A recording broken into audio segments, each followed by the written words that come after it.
So good morning guys. और 22 अप्रैल के current affairs के वीडियो में हमारा पहला प्रश्न है, हाल ही में राष्ट्रपति रामनाथ कोविंद जी के नए सचिव यानी कि सेक्रेटरी के रूप में किसे नियुक्त किया गया है? तो सही उत्तर होगा ऑप्शन ए, कपिल देव त्रिपाठी को। तो अभी कपिल देव त्रिपाठी को राष्ट्रपति रामनाथ कोविंद जी के नए सचिव के रूप में नियुक्त किया गया है। अच्छा, ये किनका स्थान लेंगे? तो ये संजय कोठारी का स्थान लेंगे। और अगर डेली करंट अफेयर्स का लेक्चर आप लोग देखते होंगे तो फरवरी में ही हम लोगों ने पढ़ा था, ये जो संजय कोठारी हैं इनको अगला मुख्य सतर्कता आयुक्त यानी कि चीफ विजिलेंस कमिश्नर के रूप में नियुक्त किया गया था। और उसी वक्त अपन ने एक और अपॉइंटमेंट पढ़ा था, बीमल जुल्का का मुख्य सूचना आयुक्त बनाया गया था उनको, इंग्लिश में बोलेंगे तो चीफ इंफॉर्मेशन कमिश्नर। तो इस प्रश्न से आपको कपिल देव त्रिपाठी का नाम याद रखना है। बाकी जो ऑप्शन है ये भी इंपॉर्टेंट है। राजेश कुमार सिबिल के एमडी बने थे। सिबिल मतलब क्या होता है? Credit information bureau India limited. और विनय दुबे ये गो एयर जो एयरलाइन से उसके नए प्रमुख बने थे। और अजय भूषण पांडे आप जानते ही होंगे, फाइनेंस सेक्रेटरी वित्त सचिव बने थे। बढ़ते आगे।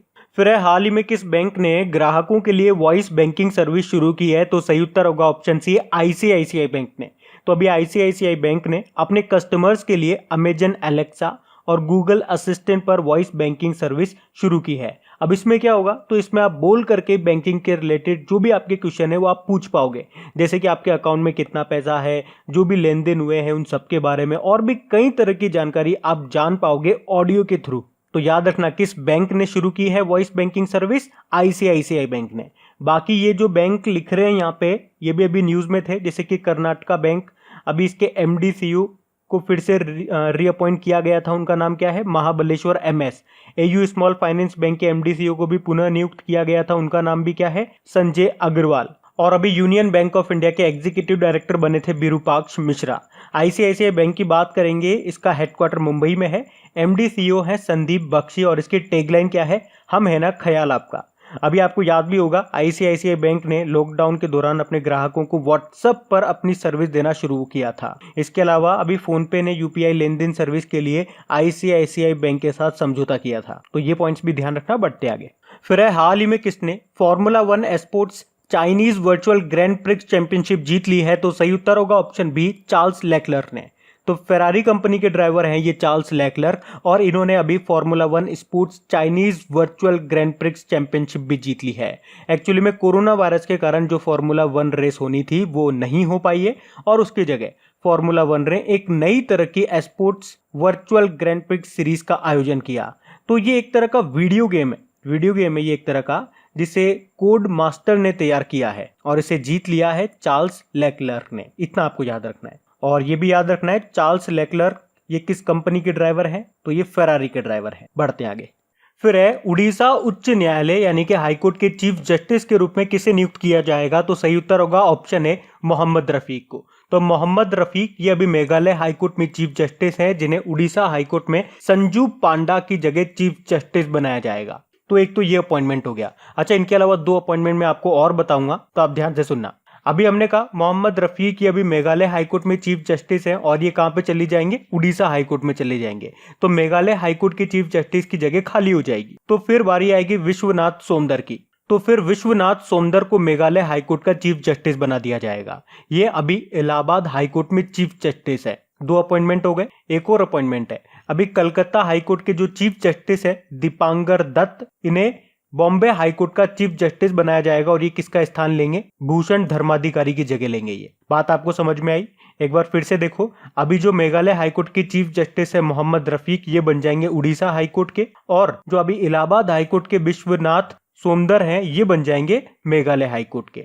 उसके अलावा अभी जो कोलकाता हाईकोर्ट के चीफ जस्टिस है दीपांकर दत्त, वो बन जाएंगे बॉम्बे हाईकोर्ट के। अच्छा देखो, कई बार यहाँ पे प्रश्न पूछा गया है, जो हाईकोर्ट के चीफ जस्टिस होते हैं ना, उनकी जो रिटायरमेंट एज होती है वो कितनी होती है? तो याद रखना 62 ईयर होती है। जबकि सुप्रीम कोर्ट के जो चीफ जस्टिस होते हैं उनकी कितनी होती है? उनकी होती है 65 ईयर। और वर्तमान में भारत के चीफ जस्टिस कौन है? शरद अरविंद बोबड़े हैं। अभी लास्ट नवंबर में ही बने थे ये। और कौन से नंबर के हैं? तो 47 नंबर के हैं। अच्छा, बात रिटायरमेंट एज की चल रही है ना, एक क्वेश्चन मैं आप लोगों से पूछता हूं, और अगर डेली आप लोग हमारा करंट अफेयर्स का लेक्चर देखते होंगे तो आपको इसका आंसर देना ही पड़ेगा, क्योंकि ये करंट अफेयर्स का ही क्वेश्चन है। ध्यान से सुनो क्वेश्चन। अभी पंजाब सरकार ने अपने जो सरकारी कर्मचारी हैं उन लोगों की रिटायरमेंट एज को 60 वर्ष से घटा करके कितना कर दिया। और मैं आपकी जानकारी के लिए बता दूं, ये मैंने आपको कल ही रिवाइज कराया था, तो अब पता लगेगा कौन कौन वीडियो को ध्यान से देखता है। बढ़ते हैं आगे। और गाइज, अगर वीडियोस आपको अच्छे लग रहे हैं, मेरी मेहनत अच्छी लग रही है और ये वाकई अगर आपके लिए हेल्पफुल है, तो प्लीज वीडियो को शेयर जरूर किया कीजिए। अगर इन वीडियोस से आपकी हेल्प होती है तो आप लोग मेरी हेल्प जरूर करें इन वीडियोस को लाइक और शेयर करके, ताकि इन वीडियोस को कंटिन्यू रखने में मुझे भी आपका सपोर्ट मिल सके। तो प्लीज इसे लाइक और शेयर जरूर करना। और अगर आप में से कोई इस वीडियो को फर्स्ट टाइम देख रहा है तो इस चैनल को आप सब्सक्राइब कर लीजिए, और सब्सक्राइब करने के बाद में पास में जो बेल आइकन आएगा उसे आप दबाना बिल्कुल मत भूलिएगा, क्योंकि आपको वीडियोस के नोटिफिकेशन तभी मिलेंगे जब आप बेल आइकन को प्रेस करोगे। तो चलिए अब बढ़ते हैं आगे।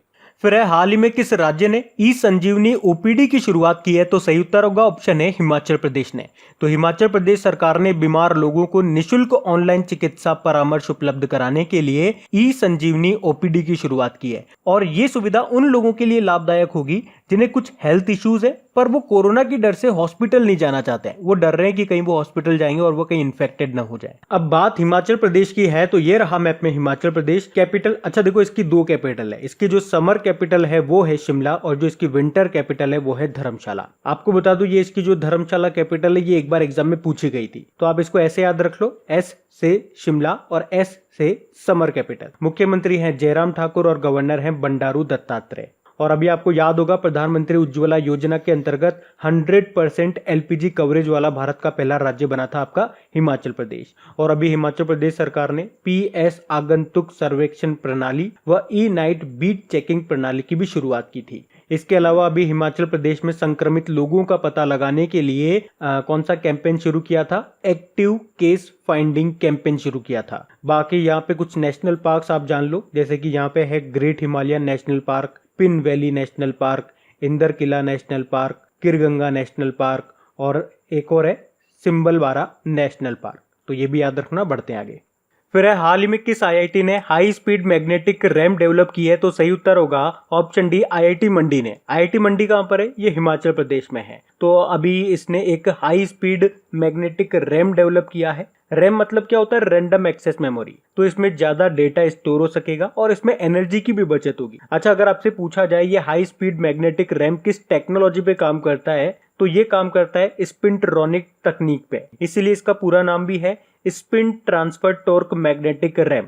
और आपको जनरली पता ही होगा, जो रैम होती है वो तब तक ही डेटा स्टोर करके रखती है जब तक कि उसको इलेक्ट्रिसिटी की सप्लाई मिलती है। जैसे ही लाइट चली जाएगी या इलेक्ट्रिसिटी की सप्लाई बंद हो जाएगी तो उसमें जो डेटा होगा वो भी उड़ जाएगा, लेकिन इसमें ऐसा नहीं होगा, इसीलिए ये खास है। किसने बनाई है? आईआईटी मंडी ने बनाई। बाकी आईआईटी रोपड़ की बात करेंगे। आईआईटी रोपड़ आपके पंजाब में है। कल ही हम लोगों ने पढ़ा था कि इसने कोविड-19 मरीजों को भोजन और दवाइयां देने के लिए एक रोबोट बनाया जिसका नाम है वार्ड बोट। और आईआईटी बॉम्बे ने अभी डिजिटल स्टेथोस्कोप जिसका नाम है आयु सिंक वो भी बनाया था, और एक क्वारंटाइन एप्लीकेशन भी बनाया था। और याद रखना, आईआईटी मद्रास में भारत की पहली हाइपरलूप पोड प्रतियोगिता का आयोजन किया जाएगा। और इसके अलावा अभी आईआईटी मद्रास ने अनियमित मानव रहित ड्रोन का मुकाबला करने के लिए आर्टिफिशियल इंटेलिजेंस संचालित ड्रोन डेवलप किया था। अच्छा, एक पॉइंट नोट कराना चाहता हूं मैं आप लोगों को। कल भी हम लोगों ने जो आईआईटी से रिलेटेड एक क्वेश्चन किया था, वहां पे जो पुराने आईआईटी से संबंधित क्वेश्चन मैंने आपको रिवाइज करवाए थे, उसमें एक मिस्टेक से पॉइंट मैंने गलत बोल दिया था, तो मैं आपको बता रहा हूं, ध्यान से सुनना। मैंने आपको बोला था प्राणवायु नाम से जो पोर्टेबल वेंटिलेटर है वो बनाया है आईआईटी रोपड़ ने, लेकिन वो आईआईटी रोपड़ ने नहीं, आईआईटी रुड़की ने बनाया है। तो जब मैं आपको रिवाइज करवा रहा था तो आर से रोपड़, आर से रुड़की, तो फ्लो में मेरे से रोपड़ निकल गया था। तो उसका सही आंसर क्या होगा? आईआईटी रुड़की ने बनाया है प्राणवायु नाम से पोर्टेबल वेंटिलेटर। तो ये आप ध्यान रखना।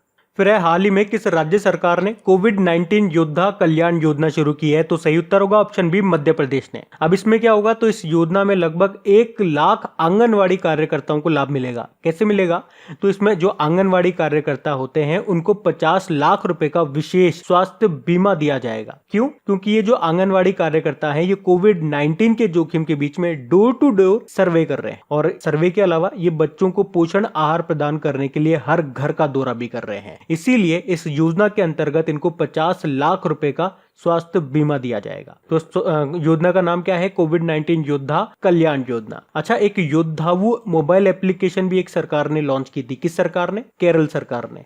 ड्रग माफिया के खिलाफ, तो वो भी याद रखना। बात मध्य प्रदेश की है तो ये रहा मैप में मध्य प्रदेश, कैपिटल इसकी भोपाल है। और याद रखना भारत का पहला ई वेस्ट क्लिनिक आपका भोपाल में खुला था। और अभी फिर से इसके मुख्यमंत्री बन गए शिवराज सिंह चौहान, गवर्नर है लालजी दास टंडन। याद रखना देश का पहला हीरा संग्रहालय यह आपके मध्य प्रदेश में बना है, मध्य प्रदेश के छतरपुर में। देश का पहला मकड़ालय अरकनेरियम यह भी मध्य प्रदेश में बना है, मध्य प्रदेश के जबलपुर में। और अभी मध्य प्रदेश के मुख्य सचिव बने थे कौन? इकबाल सिंह। इसके अलावा जो इंदौर शहर है मध्य प्रदेश का, अभी ये भी न्यूज में था क्योंकि कोरोना के प्रकोप से बचाव के लिए ड्रोन की सहायता से शहर को सैनिटाइज करने वाला पहला शहर बना था ये इंदौर। और याद रखना इंदौर में देश का पहला और दुनिया का दूसरा इन्फेंट्री म्यूजियम भी खुलेगा। और खजुराहो के मंदिर आपके कहां पर है? मध्य प्रदेश में ही है। अच्छा, एक बार एग्जाम में प्रश्न पूछा गया था कि असम के खजुराहो किस मंदिर को कहते हैं? तो मदन कामदेव को कहते हैं। और मध्य भारत का पहला मेगा फूड पार्क यह आपके मध्य प्रदेश में बना है, मध्य प्रदेश के देवास में।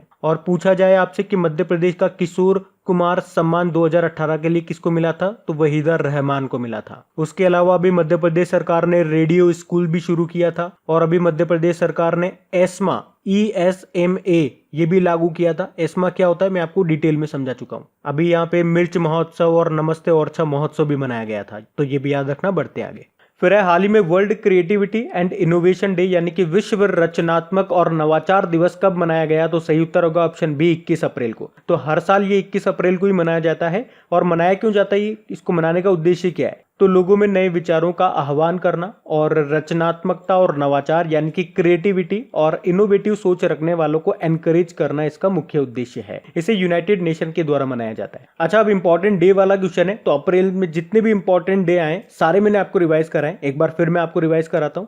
अगर याद है तो मेरे साथ साथ बोल के चलना। और अगर कोई स्टूडेंट इस वीडियो को फर्स्ट टाइम देख रहा है तो स्क्रीन में देख देख करके आप बोलना, लेकिन बोलना जरूर, उससे आपको याद होंगी चीजें। तो 1 अप्रैल को हमने मनाया उड़ीसा दिवस जिसे उत्कल दिवस भी बोलते हैं। 2 अप्रैल को हमने वर्ल्ड ऑटिज्म अवेयरनेस डे मनाया। 4 अप्रैल को अंतरराष्ट्रीय खदान जागरूकता दिवस यानी कि इंटरनेशनल माइंस अवेयरनेस डे मनाया। 5 अप्रैल को राष्ट्रीय समुद्री दिवस नेशनल मैरीटाइम डे मनाया। और 5 अप्रैल को पहली बार हमने अंतरराष्ट्रीय अंतरात्मा दिवस इंटरनेशनल डे ऑफ कॉन्साइंस के रूप में मनाया। 6 अप्रैल को इंटरनेशनल स्पोर्ट डे मनाया था। 7 अप्रैल को वर्ल्ड हेल्थ डे मनाया, विश्व स्वास्थ्य दिवस जिसकी थीम रही सपोर्ट नर्सेज एंड मिडवाइफ। 10 अप्रैल को विश्व होम्योपैथी दिवस मनाया जिसकी थीम रही थी enhancing the scope of homeopathy in public health. 11 अप्रैल को राष्ट्रीय सुरक्षित मातृत्व दिवस नेशनल सेफ मदरहुड डे के रूप में मनाया। 12 अप्रैल को अंतरराष्ट्रीय मानव अंतरिक्ष दिवस यानी कि international day of human space field के रूप में मनाया। 14 अप्रैल को पहली बार हमने विश्व चगास दिवस वर्ल्ड चगास डिजीज डे के रूप में मनाया। और 14 अप्रैल को बाबा साहब भीमराव अंबेडकर की भी हमने 129वीं जयंती मनाई। उसके अलावा 15 अप्रैल को वर्ल्ड आर्ट्स डे विश्व कला दिवस के रूप में मनाया। 17 अप्रैल को वर्ल्ड हीमोफीलिया डे मनाया जिसकी थीम रही थी गेट प्लस इन्वॉल्व्ड। 18 अप्रैल को विश्व विरासत दिवस मनाया जिसकी थीम रही थी shared culture, shared languages and shared responsibility. और 19 अप्रैल को वर्ल्ड लीवर डे के रूप में मनाते हैं। और 20 अप्रैल को अभी हमने world creativity and innovation day के रूप में मनाया। अच्छा, 20 अप्रैल को भारत में सिविल सर्विसेज डे के रूप में भी मनाया जाता है, तो ये पॉइंट भी याद रखना। बढ़ते आगे। फिर है हाल ही में किस अंतरिक्ष एजेंसी ने फाल्कन 9 रॉकेट के साथ अंतरिक्ष स्टेशन के लिए मानव मिशन लॉन्च करने की घोषणा की है? तो आंसर होगा ऑप्शन डी नासा ने। तो अभी नासा ने ये घोषणा की है कि 27 मई 2020 को अंतरिक्ष यात्रियों की उड़ान को लॉन्च करेगा ये। और इस मिशन में फाल्कन 9 रॉकेट का यूज किया जाएगा। और इस मिशन में अंतरिक्ष यात्रियों को इंटरनेशनल स्पेस स्टेशन पर भेजा जाएगा। और ये जो मिशन है ये स्पेस एक्स के द्वारा लॉन्च किया जाएगा। स्पेस एक्स आपको बता दूं ये एलॉन मस्क की कंपनी है। और ये स्पेस एक्स का पहला क्रू लॉन्च होगा और इसे नाम दिया गया है कमर्शियल क्रू प्रोग्राम। बाकी जो ये नाम देख रहे हो ये भी अलग अलग देशों की स्पेस एजेंसीज है, जैसे कि जाक्सा नाम से मालूम चल रहा है जापान की है। और इसका फुल फॉर्म होता है Japan aerospace exploration agency. CNSA China की स्पेस एजेंसी है, चाइना नेशनल स्पेस एडमिनिस्ट्रेशन इसका फुल फॉर्म हो गया। इसरो तो आप जानते ही हो ये भारत की है। अब यहाँ पे बात नासा की है। नासा मतलब होता है national aeronautics and space administration. Headquarter Washington DC में है। इसकी स्थापना कब हुई थी? जब DRDO की हुई थी। और DRDO की कब हुई थी? 1958 में।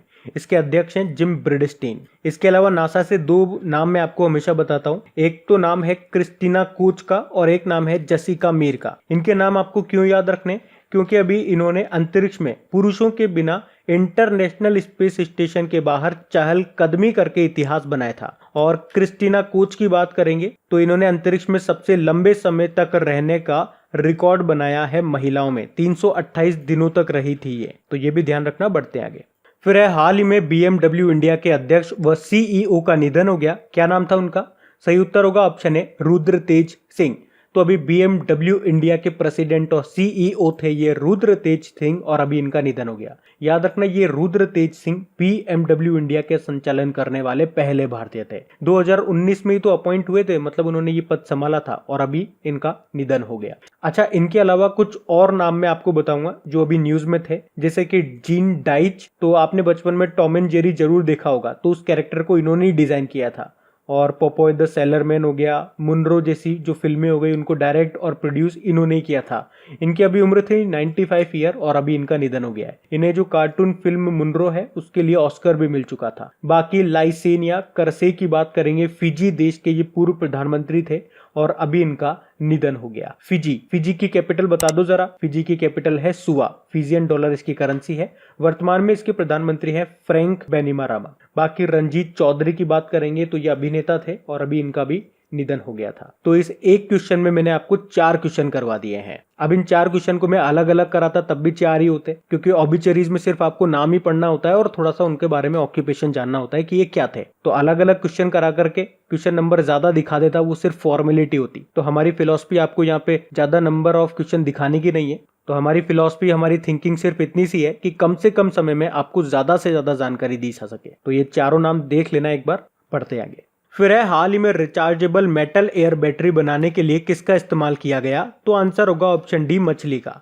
तो अभी institute of nano science and technology के वैज्ञानिकों ने मछली के गलफेड़ों यानी कि फिश गिल्स का इस्तेमाल करके एक कम लागत वाला इलेक्ट्रो कैटलिस्ट डेवलप किया है। और इस कम लागत वाले इलेक्ट्रो कैटलिस्ट का use fuel cell, biofuel cell और मेटल एयर बैटरी बनाने में किया जाएगा। अच्छा, अभी कुछ दिन पहले ही हमने पढ़ा था, अभी ICMR ने 2 चमगादड़ों की प्रजातियों में नए तरह का कोरोना वायरस भी खोजा था। तो वो भी ध्यान रखना, किसमें खोजा था? चमगादड़ों में। बढ़ते हैं आगे।